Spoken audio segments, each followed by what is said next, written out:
Welcome, Pewter Report readers, viewers, and listeners to a brand new edition of the Pewter Report podcast, energized by Celsius, the official energy drink of pewterreport.com. It is a special Tuesday edition of the show, an in-season special edition on a Tuesday with Thanksgiving on Thursday. We're bumping everything up this week, so the preview show is today as we will dive into Bucs versus Panthers. The Bucs coming off of a win, Panthers coming off of a loss, but a close one against the Chiefs, and they had won their previous two games. So a Panthers team that is playing better and is not that much of a pushover anymore. So we're going to break down the matchup, identify how the Bucs can win this game.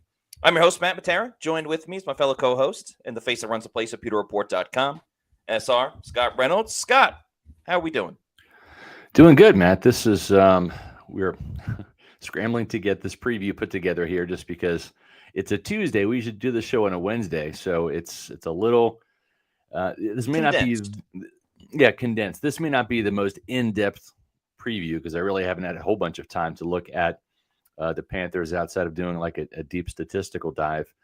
But I did watch the end of that game, and I saw the Bucs-Giants game. I'm sorry, the Panthers-Giants game over there in Germany.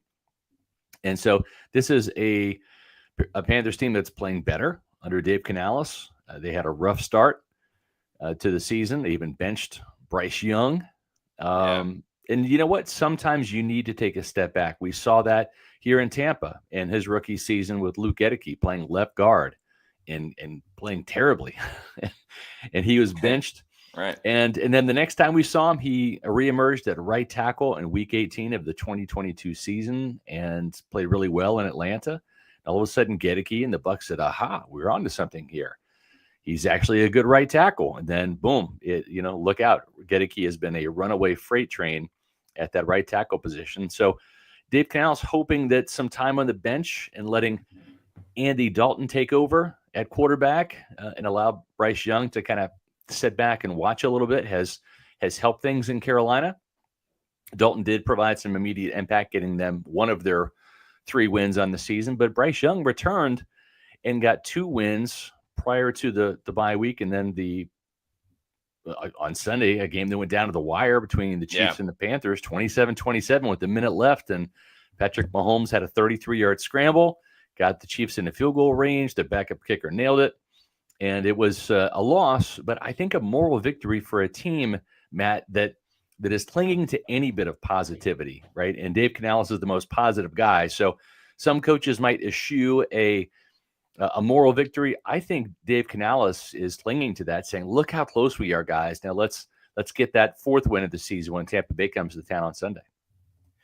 Yeah, moral victories is certainly a discussion that people like to have. Are they legitimate? Are they not? I think when you have a bad team that is grasping for any type of positivity, then I think you can find a moral victory. A team like the Buccaneers right now, there are no moral victories. If if they were to lose against the Panthers, or something else happens, or even looking at the 4-game losing streak before the Bucs beat the Giants, I don't think there were many moral victories in those losses by any means, because we have pretty high expectations for the Tampa Bay Buccaneers. And it's very interesting with Dave Canales and the Carolina Panthers because, yes, Bryce Young was benched, but let's remember Bryce Young got his opportunity again when Andy Dalton, unfortunately, was in a car accident and wasn't able to play. Thankfully, he's doing all right, and I think if he needed to play right now, he could. But Bryce Young got that second opportunity because I don't initially know if he was going to play when he, returned to being a starter because of what happened to Andy Dalton. So I am curious if that never happens to Andy Dalton. Is Andy Dalton still the quarterback right now? Do the Panthers consider the tank and Bryce Young becomes available? But credit to Bryce Young. He's played much better. And again, not the exact same route, but, we saw this happen to Baker Mayfield where you get benched. He's still on the same team, but I'm sure that was a rough go for Bryce Young. People were, clowning him on social media. Obviously, he's not the tallest of guys, so then the memes come out about him being short. The Panthers immediately win without him in there, but credit to him. He, stuck the course. I think he took everything really in stride, answered things the right way, didn't necessarily pout, just worked on getting better behind the scenes. And, here we are now. He's played much better, and had that 2-game winning streak before the game against Kansas City. So I don't know. In a weird way, this kind of reminds me back in Tom Brady's last season, where the Panthers should have been a team that the Bucs just had to get out of bed and show up and should have beat the Panthers in Carolina right after they traded Christian McCaffrey. The Panthers ended up winning that game. So they sure I know did. a different team, a much younger Bucs team, only a handful of guys played in that game where there was a big upset. But if I'm Todd Bowles, he was there. He saw it. If I'm him, I'm showing that game, or at least showing highlights of that game and saying that could be us with this Panthers team. So definitely got to make sure that the Bucs are on their P's and Q's for this matchup. Yeah, and we had Liam Cohen on the screen today in terms of our cover graphic. And, as we talked about going back to July, I wrote an SRS Fab 5 about it. Liam Cohen's going to be an upgrade over Dave Canales, and that proved to be true. I mean, he has got this offense humming at 30 points per game when Mike Evans is in there. And when Mike Evans is not, they're still scoring 24, 20 points a game, et cetera. And Tampa Bay's offense is ranked 4th in the NFL in terms of scoring at 28.1. Panthers, they've done a decent job of putting points on the board. They don't have a very deep talent at the skill positions. They've drafted some guys that they're counting on.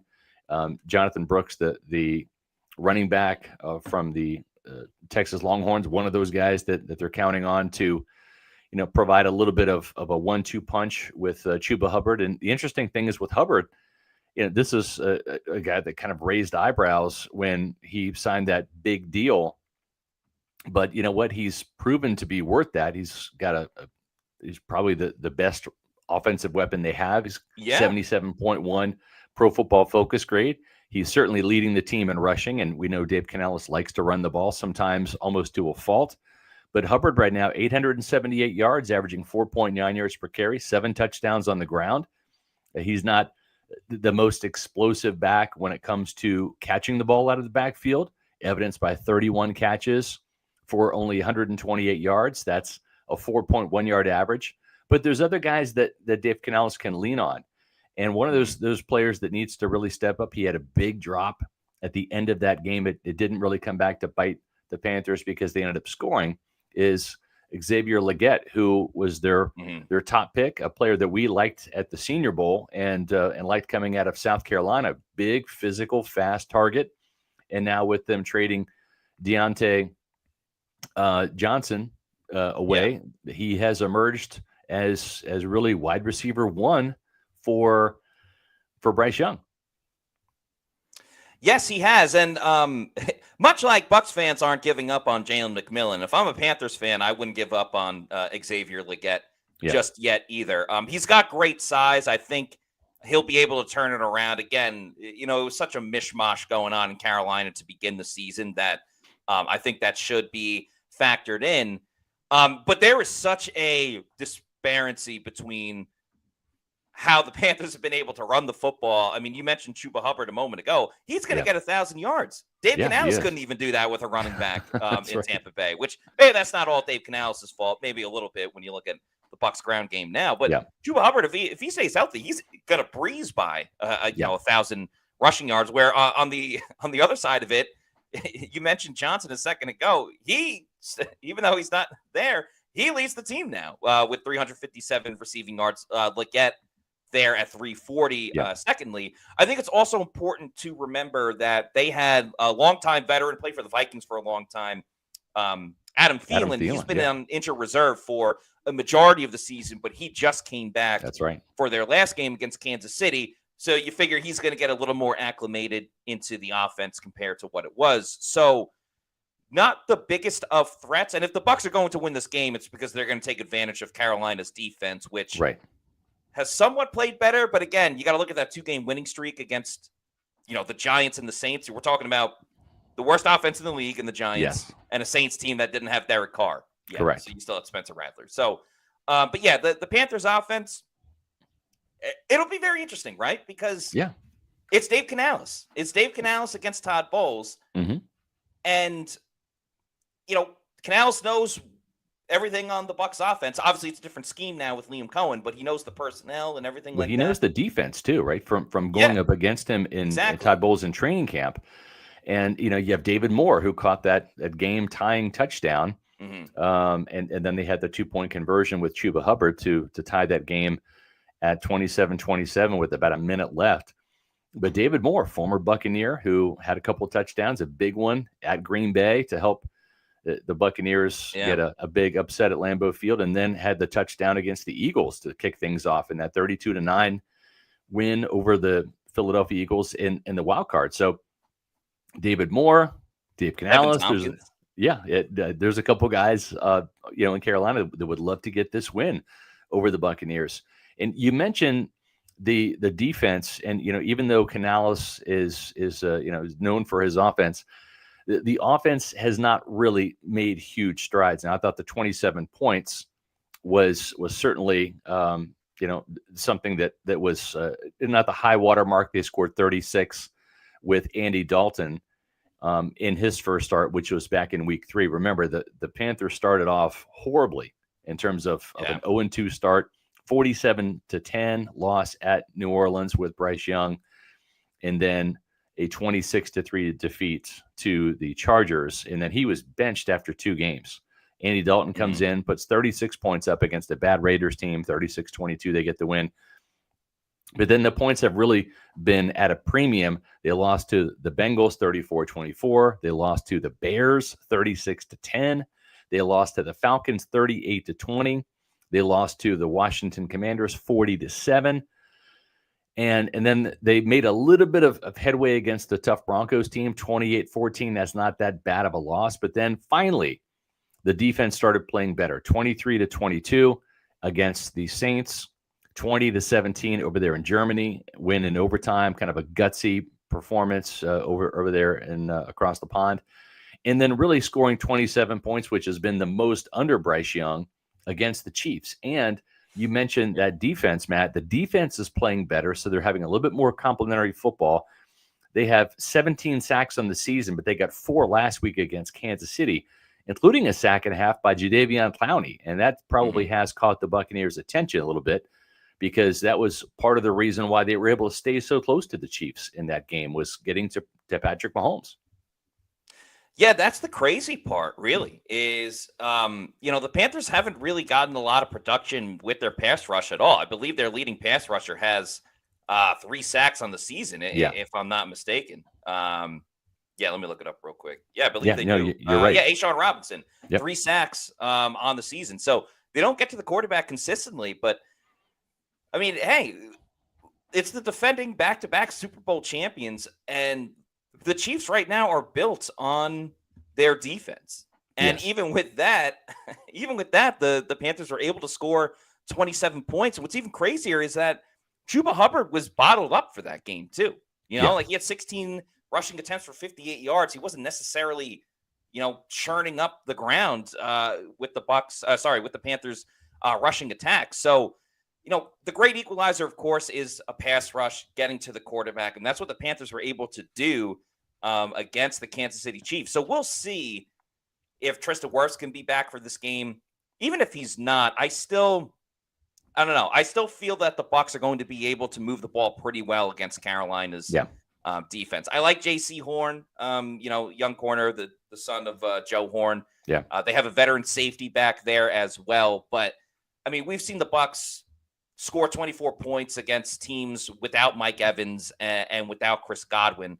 They immediately got to 30 points back with Mike Evans returning to the lineup. And the Giants aren't a good team, but the Bucs should be able to control this game, because even though the Panthers were able to, it's one of those things, like, I feel like the Panthers exhausted their best shot, their best moments against the Chiefs, where I don't know if they can kind of like recreate that magic twice, against another good team in the Buccaneers, or at least a good offense. So I don't know. We'll see. Maybe Dave Canales says something that he hasn't put out on tape just yet, and he's saving it for the Bucs specifically to, get that little bragging right. I guess they do play each other twice, but I don't know. We'll see. Dave Canales. One thing that Todd Bowles mentioned, and I agree with, is that, we all know the infectious personality that Dave Canales has. There's no doubt about it. the team has taken on his personality too, which I That's think is right. really big. Especially you look at the Bucs-Giants game where it seems like Brian Daboll, the Giants coach, has completely lost the locker room. Right. Of course, we can talk about how Todd Bowles could have lost the locker room last season and didn't, and hasn't That's right. lost the locker room this year when, it easily could have with how the season has gone. But the Panthers, credit to Dave Canales, haven't been they've winning, stuck with him. but they've been putting their attitude on their games. Yeah, they have. They've had that attitude on display. They start off 1-7, and they're playing the best football right now. The interesting schedule quirk in this, Matt, and I think this plays into this game here, is the Panthers are at the end of a 4-game homestand. That's right, 4 home That's games wild. in a row, a wild scheduling quirk. They beat the New Orleans Saints at home on November 3rd. They beat the New York Giants, technically at home, but it was overseas in Germany. And then they came home and they played the Chiefs, and that was a raucous crowd that was into it, right? And of course, you had a lot of people there, I'm sure, to see Patrick Mahomes and witness the next Tom Brady type Hall of Fame superstar. But those Panther fans were treated to one heck of a game last week. Yeah. And and I think that when you look at how that crowd was fired up, and now you've got the Tampa Bay Buccaneers coming to town. If you're a Panthers fan, you have some hope now. And so to me, I think what has to happen for the Buccaneers in this game is what happened last Sunday at the Meadowlands at MetLife Stadium. Get off to a fast start. Score in the opening possession. Do something that Dave Canales really struggled to do last year. Put a touchdown on the board early on. Take that crowd out of it. Because if you give a struggling team like the Panthers life, if you give them a reason, if you give the fans something to cheer about early on, it just makes life even harder for you if you're the opponent, on the road. So I think that's key is doing what Liam Cohen and this offense has been able to do with great regularity, score a touchdown on the first possession. Doing that should help stifle that crowd a little bit, maybe wear down the Panthers defense so they can't get that pass rush going in the fourth quarter. But you don't want to give this Panthers team any hope early on. And Tampa Bay has done a good job of this. You look at building that 17-point lead in New Orleans, even though it evaporated due to a quirky special teams play and a couple of turnovers. They've been able to do this on the road, get an early lead. Even in Atlanta, they did that, and they squandered it. But that's going to help in this environment where the Panthers fans are now interested. They're maybe clinging to a little bit of hope. They've played better, and they've played better at home. So maybe if you're a Panthers fan, you show up to this game cautiously optimistic that maybe they're turning a corner here with Dave Canales. And on top of that, one of the flaws I think Bucs fans would agree with when it came to Dave Canales was he could make halftime adjustments, but sometimes he didn't have a read for what exactly was going. He couldn't read the room at times with the game that's going on itself, and just seeing okay, well, the Bucs defense isn't getting a stop and you're already down 17 points. Maybe you shouldn't still be running it on first down, or maybe call a more aggressive run on first down, or go play action or something like that. And Canales has admitted it too. He's stubborn when it comes to establishing the run and building through the trenches and all of that type of stuff. Right. So if the Bucs can get a repeat performance like against the Giants and come out to a big lead, I mean, Todd Bowles can stand there all day and be like, all right, Dave, have at it. Run the football. You're down 17 with 12 minutes to go, in the game. Please feel free. By all means, run the football. And I'm not sure if Canales has really adjusted from that necessarily. And again, I know Carolina was able to throw the ball a little bit against the Kansas City Chiefs. And I understand the Bucs have had their fair share of issues in pass coverage. But with Jamel Dean and Zion McCollum together as a tandem, obviously Jamel Dean has been out. With Mike Edwards back, who came close to an interception last week. That's right. I will get more playing time with Jordan Whitehead out for at least a little bit. I think the Bucs will be okay if they can build a 2-score lead, maybe even a 2-touchdown lead, because there is a difference there, where the Bucs will be able to take advantage of Bryce Young's, still young experience, only his second year. Right. He's getting better, but water does find its level and things balance out at times. The Panthers have been playing well. Sometimes the seesaw will go in the other direction, especially with the Bucs finally, they went through their valleys for sure. Now they're coming up on the other side, going back up the mountain. I think this is a great opportunity for, again, since they didn't get an interception last week, they did force a fumble, which was good. But maybe this is the week that the Bucs finally get an interception based on the blueprint and the formula of building a lead, forcing the Panthers to throw it, or keep running it and just run the rest of the game out. I think this is a good spot for that Mike Edwards interception, or, hey, Antoine Winfield Jr. got his hands on one last week. Should have been an interception and dropped it. Maybe he holds on to it this time. Yeah, no, I totally agree. And when you look at Bryce Young, he started off the season with 3 interceptions in the first 2 games. And since then, really in these last 3 games, right? Let's look at the win over New Orleans, the win over the Giants in Munich, and then the Kansas City game. He's thrown 3 touchdowns, only 1 interception. And that's played a huge role, right? And we've even seen Tampa Bay come close to winning against the 49ers and the Chiefs because Baker Mayfield didn't turn it over. He didn't turn it over again through the air against the Giants. He did have a fumbled exchange with Rachaad White, but we're not seeing those interceptions or those turnover-worthy plays when he passes the ball. So that's really what has also kept the Panthers in these games and enabled them to win, is that Bryce Young isn't really playing like a rookie anymore. And you go back to last year when Bryce Young was not good. And Todd Bowles was heaping a lot of praise on him. You were at the press conferences, Matt, and he loves Bryce Young. He's like, this guy's going to be great. And I'm like, I don't see it at all. Well, we're starting to kind of see it now a little bit. Now he's not, 75% completion percentage guy. He's 60%. So there are going to be some errant throws. He's still learning and developing. And by the way, he's on a second system in 2 years. That's always tough for a young quarterback. But he is playing better now. And it doesn't mean that Todd Bowles isn't going to blitz the heck out of him, because he doesn't really have those go-to guys at the receiver position. He does have Adam Thielen back, and that was his go-to guy last year. So I think we're going to see him get plenty involved in this game. He does have Xavier Legette, who is a talented wide receiver. He's not going to probably have Jatavion Sanders, who is a very talented receiving tight end from the Texas Longhorns, one of their draft picks this year. And the one thing that we haven't really seen from the Panthers offense is a real vertical element, right? The only player who has a gain longer than 40 yards or more this season is Sanders, the tight end. Every other receiver has a reception below 40 yards. So we haven't seen Bryce Young or Andy Dalton really push the ball down the field with much success. It almost kind of mimics what Liam Cohen is doing, where this offense is a little bit more horizontal based than it is vertical. But how many times did we see Baker Mayfield take those vertical shots to Mike Evans last year, to Chris Godwin, et cetera? This is a little bit of a different offense in Carolina than it was under Dave Canales in Tampa last year.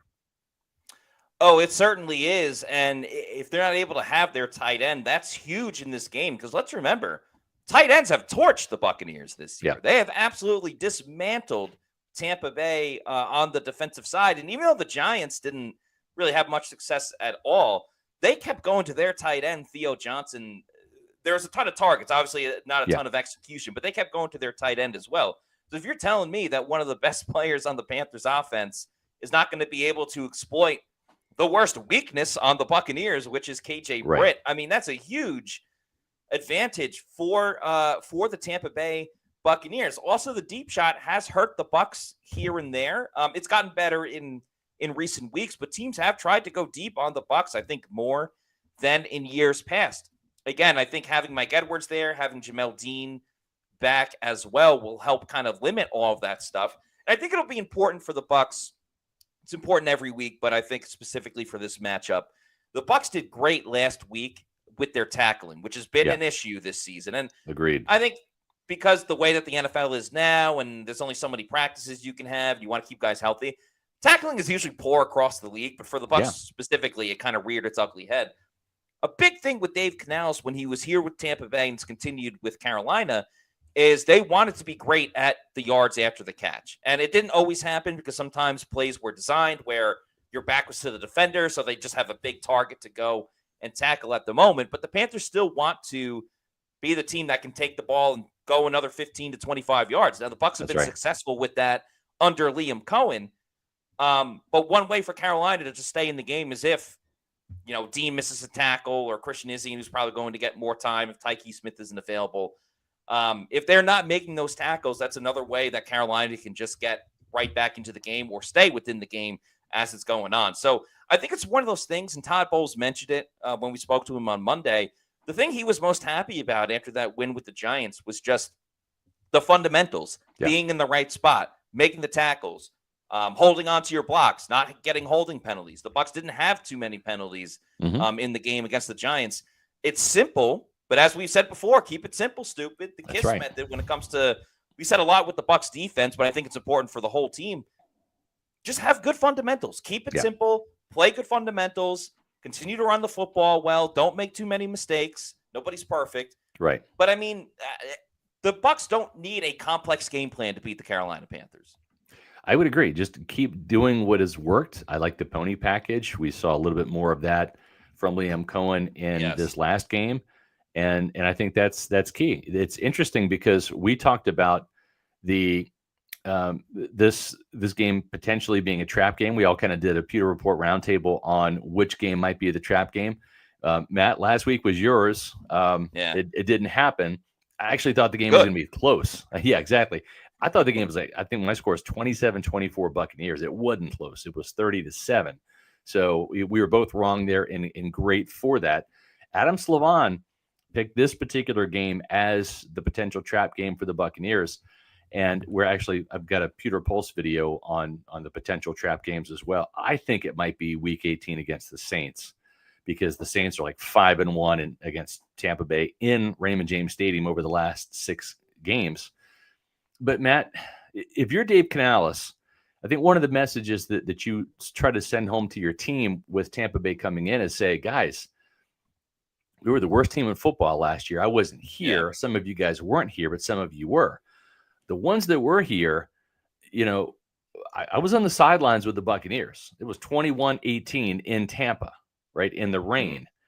And then they come down here, and Baker Mayfield, had 3 interceptions dropped in the first quarter. And the Panthers had a touchdown taken off the board in the fourth quarter with a holding penalty. Ended up being a 9-0 game. I don't know what in the world made the Panthers want to sign Dave Canales. We need that guy. With 3 field goals. I don't know. That was like, the ultimate sales job there. It's kind of funny how Canales got the job from that particular game, just like how Todd Bowles gave up with that all send the house blitz. He got the Buccaneers head coaching job, right? I mean, like 2 absolute crap performances right there, yet they get the head coaching jobs in Carolina and Tampa Bay respectively. But nonetheless, if I'm Dave Canales, I'm saying, like, we're this close to the Buccaneers, believe it or not. Like 9-0 here, 21-18 there. This is, and Canales is full of positivity. That's probably what the message he's going to be sending to his team. And this is a Panthers team that doesn't have Brian Burns. They traded him this offseason to the Giants. They just played Brian Burns. They don't have Derek Brown, who is their best defensive player. He's an injured reserve with an injury. So they're going to have to play some complementary football. They're going to have to keep Baker Mayfield on the sidelines and keep the ball in the hands of Chuba Hubbard. I think this is going to be a big game for the Bucs run defense. They're going to have to try to sell out and make sure that Hubbard doesn't, get yards on him, because he had 100 yards last year at Raymond James Stadium. And I think a couple touchdowns. Right. And what I think makes this matchup quite compelling is, you look at how, take the Bucs-Chiefs game, for example. When it got to overtime, the Chiefs just went ground and pound. And, essentially, sure, they had their passing plays in there, but they rode the run game all the way to the goal line and then punched it in and won the game. But at the same time, the biggest issue for the Buccaneers has been their pass defense. That's right. So if you're Carolina, if you don't have immediate success running the football, you know what? The Giants had a good first run with Tyrone Tracy and then weren't really able to run it after that. But I don't know. Part of me, if you're the Panthers, the Bucs expect you to run the football. That's what Yeah. Dave Canales does. But if you know the biggest weakness of the Bucs is that passing game, and the outside linebacker's not exactly getting home, and we'll talk about potentially a new outside linebacker coming in a little bit. Yeah. But do you come out in this game and just start throwing immediately because you're not going to have Jordan Whitehead? You may test that communication skills early on.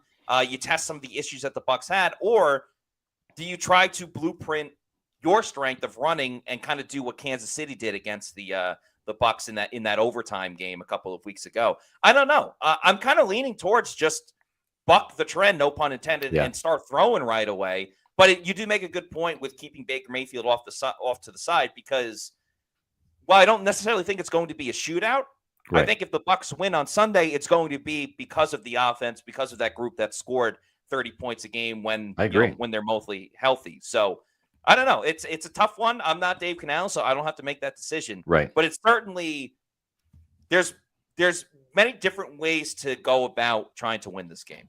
I agree. And to me, you put the ball in Bryce Young's hands, and if the Bucs are playing that soft zone, if Jamel Dean and Zion McCollum are given cushion, then you take what the defense gives you, right? And you throw in first down. Maybe you get 5 yards. Great. It's 2nd and 5. Now it's Chuba Hubbard time, right?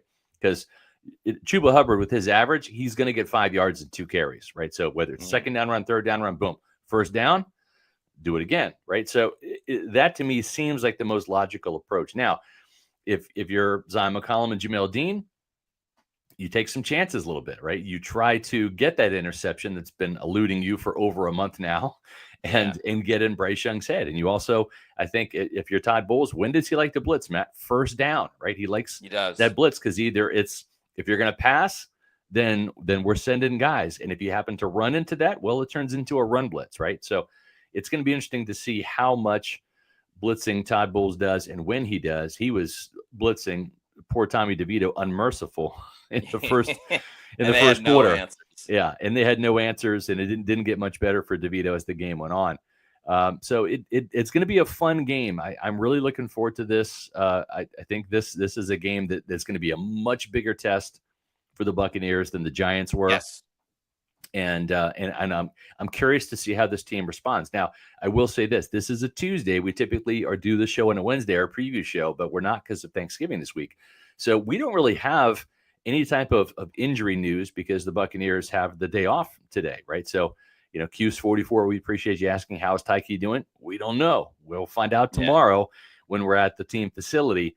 So we don't know the status of Tyke Smith, the rookie nickelback. We don't know the status of Tristan Wirfs. We'll find more out tomorrow and when the Buccaneers actually take practice. And then we'll kind of try to gauge the locker room and see, how this team is feeling, right? That was kind of a get well game, but by no means, if I'm the Buccaneers sitting at 5-6, do I feel like I've arrived, right?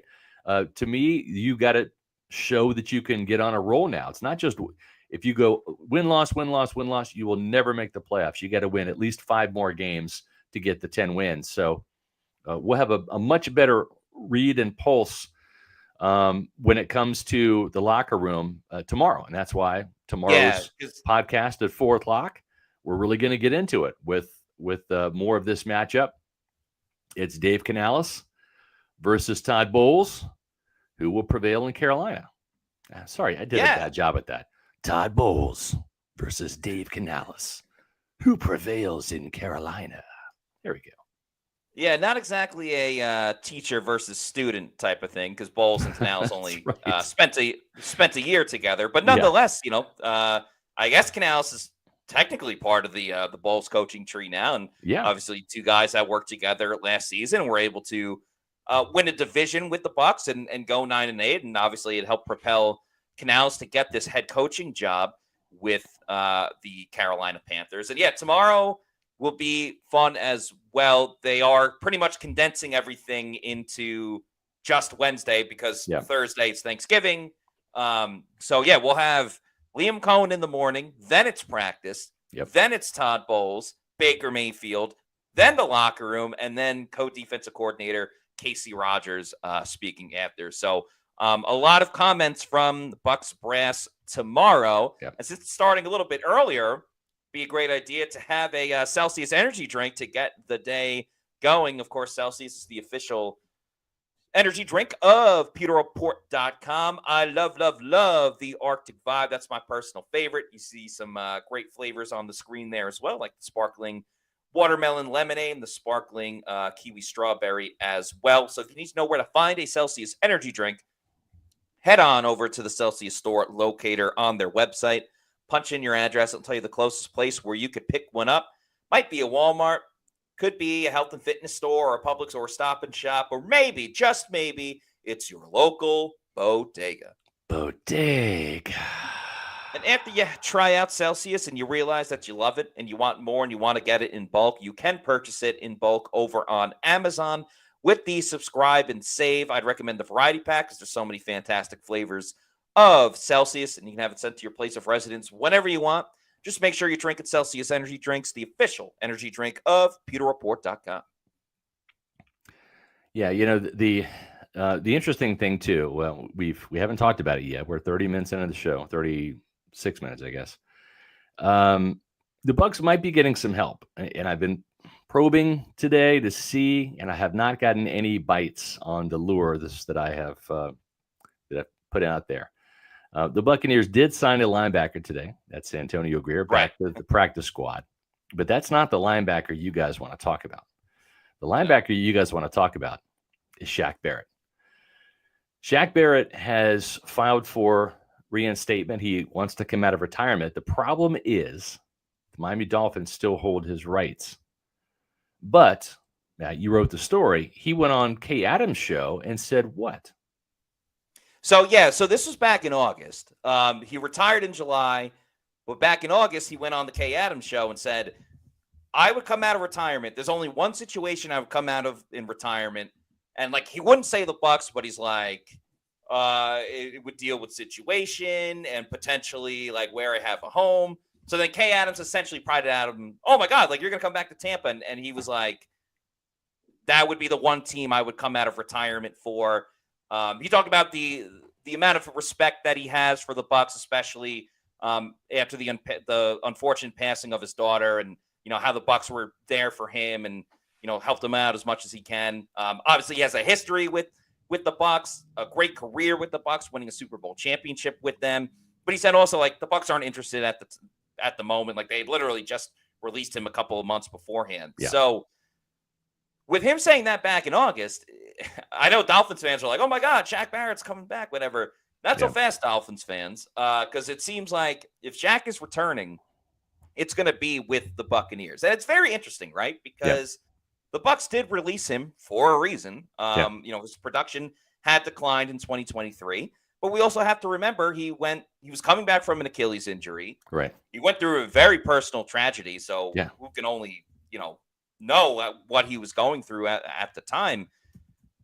If you want to look at the positive side, and again, like the Dolphins have to release him. Who knows if Shaq has had conversations with the Dolphins beforehand? The trade deadline's done. You can't trade for Shaq Barrett. Yep. But maybe, there's a situation where it can get worked out where the Dolphins do release him. Shaq, no wear and tear on the body. Yes, he has to get into football shape. But if Todd Bowles will finally get to a situation where he just goes, all right, we're going to make Shaq Barrett a situational pass rusher, or we're going to put certain guys on first and second down and other guys on second down and specifically third down, maybe there is a pass rushing role for Shaq Barrett specifically. I mean, right now, a big part of this as well is Joe Tryon-Shoyinka has a sprained ankle, and it's not known how long he may potentially be out for if he even is going to miss a game or two. But right now, as great as the interior D linemen have been getting to the quarterback with Vita Vea and Kalijah Cansey, Anthony Nelson leads the team, the outside linebackers, in sacks with 3 sacks on the season. Mm-hmm. Anthony Nelson has 3. JTS has 2. Yaya Diaby has 2. So is there room for improvement in terms of getting to the quarterback specifically by the outside linebackers? Yes, absolutely. So it's intriguing with Shaq Barrett because on the one hand, he did retire. The Bucs did let go of him.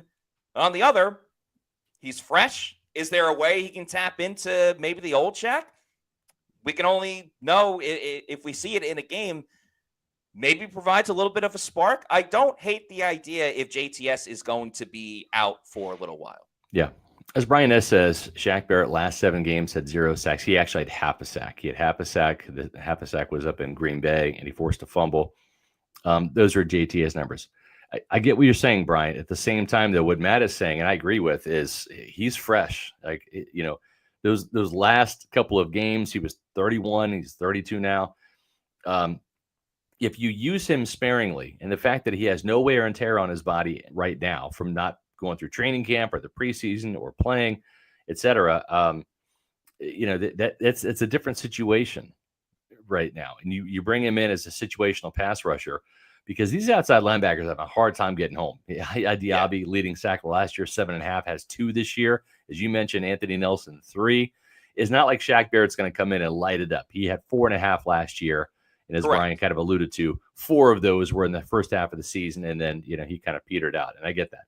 But at this point in time, would you rather have Jose Ramirez, who got 3 sacks in a preseason game but can't find the field, or Shaq Barrett, someone who's going to been there and done that? And at the same time, having him in the room might give this outside linebacker group a jolt. He's a great veteran, great veteran presence. Yeah, exactly. Be a mentor to Chris Braswell? Absolutely. And that's the thing. Like, let's just say hypothetically he gets signed by the Bucs. The Dolphins release him. He signs with the Bucs. And Todd Bowles says, Shaq's going to be our starter, and he's going to play a majority of the time. I think that's a terrible idea. I agree. I don't think that helps the defense at all. I agree. But if everybody goes in with the same idea and the same game plan, that Shaq's going to play maybe 20 snaps a game, if you only use him on third down, I think that's totally fine. I mean, speed is one of the first things to go, when you start slowing down. But Shaq's claim to fame has always been that quick get off, that quick burst, timing it at the line of scrimmage. If Shaq still has that down, if he can figure it out, well, one of his other claims to fame is not just getting sacks on the quarterback, it's knocking the ball out from the quarterback. Right. You're telling me in a playoff game where turnovers are a lot of times the deciders in these games, if Shaq can really, you're just asking each game Shaq to make one play. Maybe it's a sack every single time, but if Shaq can make one play, can make one difference, then it's worth it. Again, with the outside linebackers not providing much in terms of getting to the quarterback specifically, because they've done other things quite well. In terms of getting after the quarterback, why not? I understand the Jose Ramirez factor of it. We got to remember Marquise Watts is on injured reserve as well.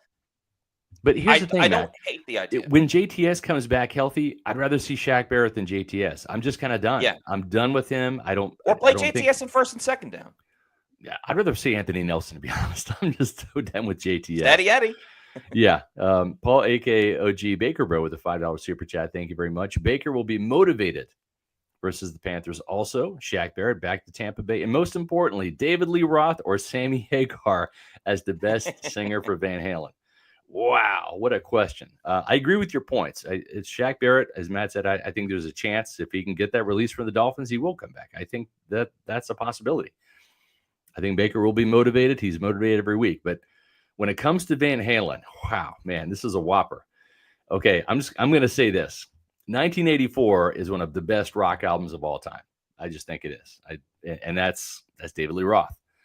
Sammy Hagar, I don't think there's been a smoother transition. I mean, you talk about like Tom Brady to Baker Mayfield. All right, we're talking about David Lee Roth to Sammy Hagar and Van Halen, and really not missing a beat. I mean, 5150, you talk about that as his debut album, frigging fantastic. I mean, like, I know there was a lot of, anti-Van Halen sentiment when Dave got kicked out or left or went on to do his solo career. And Eat 'Em and Smile is a great solo album too, by the way. I love David Lee Roth. But For Unlawful Common Knowledge, 5150, I don't know. This is a push for me. I'm sorry, because I love both of these guys. Who would I see in concert? I would love to see David Lee Roth in that Van Halen, because I think he brings a little bit more energy than Sammy Hagar. But Sammy Hagar, when he was peak Hagar, his voice was better than David Lee Roth's in concert. So it's a push for me. Very interesting. Yeah. I tend to lean towards originals in bands. Who was the singer for? They have a song "Hot for Teacher" that I'm a fan of. That's Of course, David Lee everyone Roth. knows like "Jump" and stuff like that. David Lee Roth, 1984. All right, yeah. So I'll go with David Lee Roth. I can't say I know as much about the whole catalog of Right. Van Halen, but also, AC/DC was another band that they lost their lead singer, and then they had Brian Johnson come in. Brian Johnson was the lead singer for "You Shook Me All Night Long," which is my favorite AC/DC song. So sometimes Thunderstruck, of course. So.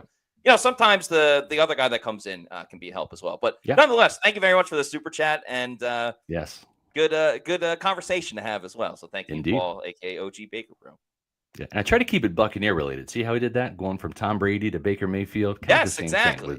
Yeah, yep. No, I love it.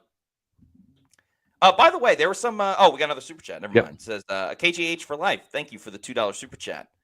Says, is there any progress on Tristan Wirfs? Again, we don't know just because it's a Tuesday.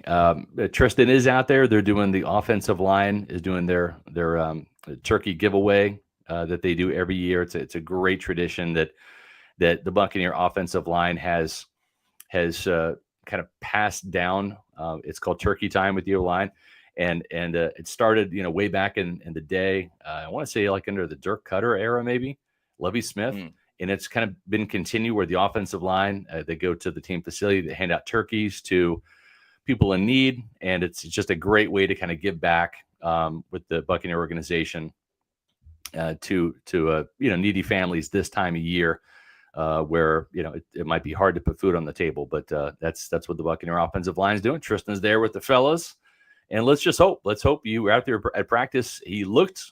I was surprised he practiced last week, Matt. I think that's a good sign, going forward. I was surprised he practiced. I was surprised he spoke to the media.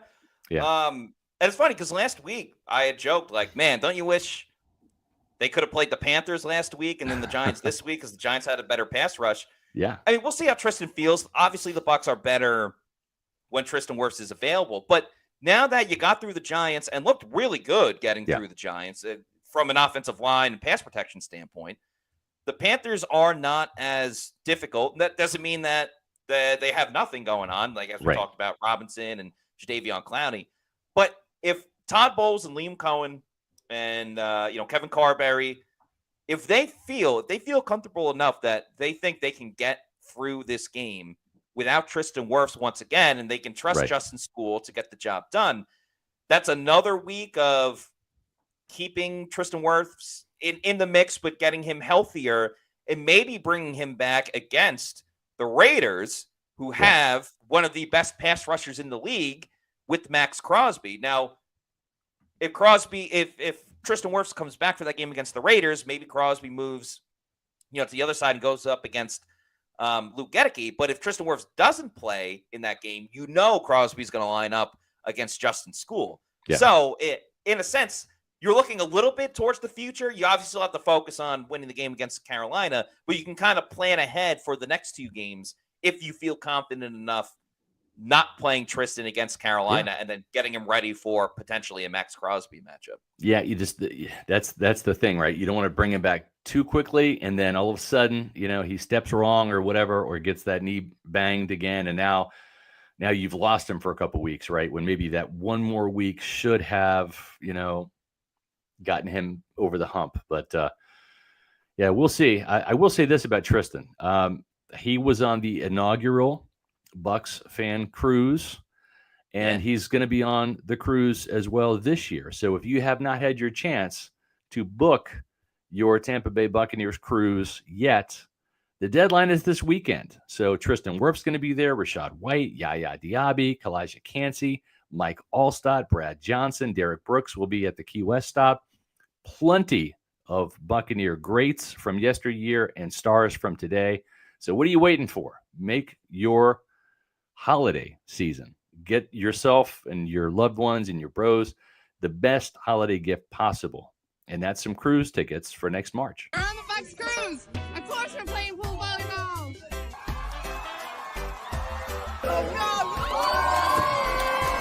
Hey, we on the Bucs cruise, of course. Anytime I say Tampa, they will say Bay. Tampa! Hey! Tampa! Hey! Tampa! Hey! We're on the Bucs cruise. Of course, I've got my Super Bowl 37 hardware. What do you think? We're on the Bucs cruise. And of course, we had a pirate night. Arr. Arr.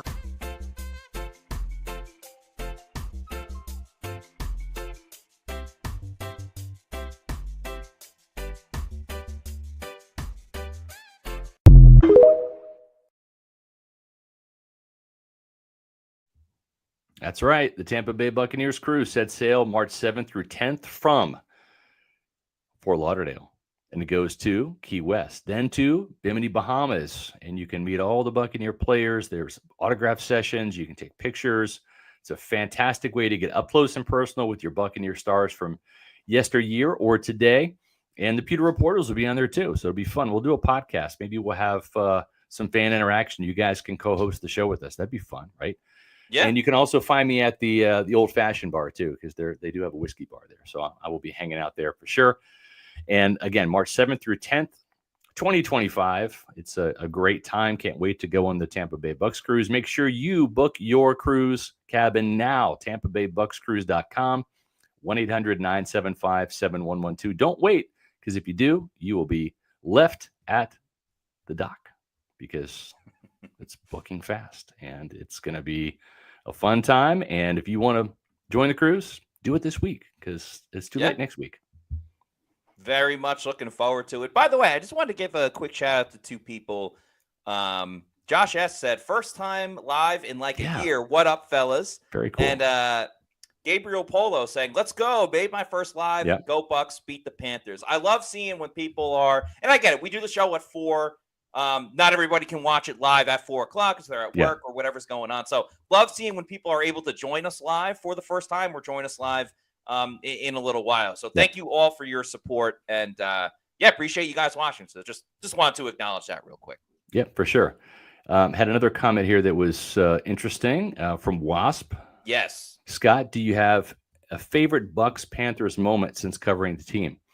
I have two. That Mike Evans touchdown against Carolina last year, that 70-yard catch and run where he dove across the plane of the end zone, hit the pylon. That was the coolest moment. Now, back in the day, we used to fly in the team plane, believe it or not. When we were Buccaneer Magazine, we had a sub-license agreement from the team, and we were independent. We were not an official publication of the team, but we did have the license rights to do that. And when the Glaciers first came on in 95 and 96, we had seats on the plane. That was part of the deal we had with the team until it was renegotiated. Then they kicked us off, and I don't blame them. But we did have some plane rides on the team plane, and I'll never forget. And we were like in the back of the plane, but there was a Florida State game that was transpiring, and Eric Rhett. This is back in 96, or maybe it was 95, one of the two. Eric Rhett was mouthing off to Derek Brooks because Rhett was a Gator and Brooks was a Seminole. And the Seminoles won, if my memory serves me correctly. And the bet was every time Derek Brooks wanted Eric Rhett to drop and give him 10 push-ups, he had to do it. And so apparently in the middle of the plane, like in the aisle, after the game was over, Brooks made Eric Rhett in front of the entire team do 10 push-ups in the aisleway on the plane. And I remember talking to Eric Rhett, and I want to say this was maybe 95. I think the Panthers just absolutely schooled him in the rain. This was like in December. And as a matter of fact, they won the division championship that year. And made the playoffs, whatever it was. And so I asked Eric after the game, and he had really gotten beat up. That they couldn't run the ball at all against Carolina. Kevin Green was on the team and all this. And I said, how was your weekend? Did Derek Brooks get you a lot with the push-ups? He's like, oh man. He said, I had to do 10 push-ups in the lobby of the hotel. I had to do 10 push-ups here at the stadium. He called me in the middle of the night, woke me up. I had to do 10 push-ups. He's like, I'm so tired of doing push-ups. My arms and chest hurt. I've probably done 100, 200 push-ups, this weekend. So that's just something that kind of sticks in my mind. A funny little exchange with Eric Rhett after the Bucs got smoked by the Panthers in Carolina. So that's just a weird kind of memory that that I have from the Bucs Panthers games. And there was a time when the Panthers were way better than the Buccaneers, believe it or not, back in the day. Cam Newton days, a lot of those. Yep. A couple that come to mind for me. One person did mention in the comments, but I was thinking about it as well. This was the 2022 season, but it happened on New Year's Day of 2023. Mhm. Mike Evans had 10 catches for 207 yards and 3 touchdowns, one of the best games of his career. Of course, the Ronald Jones 98-yard touchdown run in Carolina. Yeah, against that's right. the Panthers. That was a big-time moment. And then also, a good trivia question for Bucs fans. Tom Brady's first win as a Buc came against the Carolina Panthers at home at Raymond James Stadium in week 2. So that game was finished off with a big run by Leonard Fournette. That's right. And part of history. Tom Brady's first win in Tampa, of course, the year that they won the Super Bowl. So a couple of nice moments in recent years for the Bucs against the Panthers. You mentioned Tom Brady, and he's the co-founder of Autograph, Fan and Rewarded. It's a great app. We don't have an app at Pewter Report, but you can use Autograph as your app to access all the Pewter Report stories. They're on there. Plus, you can also check out the podcast, and you're going to get rewarded for doing so. Here's the cool thing. It's free to download, free to use. That's right. It's an app that's not going to cost you a penny. Use the promo code Pewter to sign up. That's all we ask is when you set up your account, you use promo code Pewter. That lets Autograph know that we sent you to them, and they appreciate that. And so do we. Then every time you read a story, anytime you watch a video, you earn coins, and you can cash those coins in for tickets to games. How cool is that? That's right. You get paid for just simply consuming the content that you already consume. And let's say you want to read other sources aside from Pewter Report about your Buccaneers. They have them in there too. I have my Kansas State page on the app, and it's awesome because I can read all of my Wildcat news all in one place from different sources. So make sure you go to the App Store for Apple and Google Play for Android and download for free Autograph, Fan and Rewarded. Free to use, free to download. Just mention Pewter. Use that promo code when you sign up. That helps us out, and I think you're going to really enjoy it. And do it right now. Don't wait. Just do it right now. Go on your app store or Android's Google Play and download it now. You'll be thanking me for it. Do it up, people. Just a reminder, tomorrow going to be a fun day, a busy day as well. We will have a podcast on Wednesday at 4 p.m. Todd Bowles versus Dave Canales. Who prevails in Carolina? And then, of course, it'll be big media day as well. Speaking of Liam Cohen, Todd Bowles, Baker Mayfield, Casey Rogers, and have an open locker room as well. So we will have a lot of injury updates. And, of course, coming up this week on Sunday, Scott and I will be on for the Pewter pregame show on December 1st on Sunday. Wow, December is almost here. I know. That'll be at 9 o'clock, and then Pewter Game Day will be at 4:05. Yeah, it is a later game, a later afternoon game. So you can enjoy all the 1 o'clock games and then get ready for Bucs versus Panthers on the Pewter Game Day show, which can be found everywhere that Pewter Report has social media channels. And if you're not already doing so, make sure you follow us on X, Facebook, and Instagram. We are at Pewter Report, and our YouTube channel is Pewter Report TV. So like, subscribe, leave a comment as well. Yeah, I just put up a Pewter Pulse video on Mike Greenberg. Could he be leaving? Maybe. Check that out. It's a new Pewter Pulse video. Just went up about an hour and a half ago. It's on Pewter Report TV. And cross your fingers because he's a very important person to this organization. Yes, he is. But watch the video and let me know what you think in the comments. And I'm not going to see you. This will be my last podcast until Sunday. So make sure everybody has a great Thanksgiving. Tomorrow, Matt and Adam will be on. Looking forward to watching that show. I'm heading up to Georgia. And so just want to wish everybody happy Thanksgiving. Thanks so much. We appreciate you. So I want to give you a thanks for all the support you give us here at Pewter Reports and Pewter Report TV. Yes, definitely. So for Scott Reynolds, I'm Matt Matera saying thanks everybody for watching. We'll see you tomorrow at 4 p.m. for another edition of the Pewter Report podcast. Out.